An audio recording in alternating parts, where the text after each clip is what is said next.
To sell an unwanted gift card, you can utilize a website called CardCash.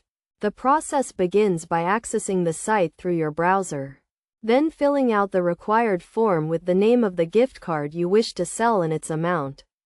After clicking Get Offer, you will be redirected to a page that displays the amount you can receive for your gift card. For instance, a $50 gift card might be offered for $32, with the option to exchange it for a Walmart gift card instead. It's also possible to enter multiple gift cards. Once you've chosen to accept the offer, you will need to select your preferred payment method, which can include a paper check by mail, a direct payment, or an instant payment. After choosing your payment method, you will be prompted to enter the gift card number and PIN.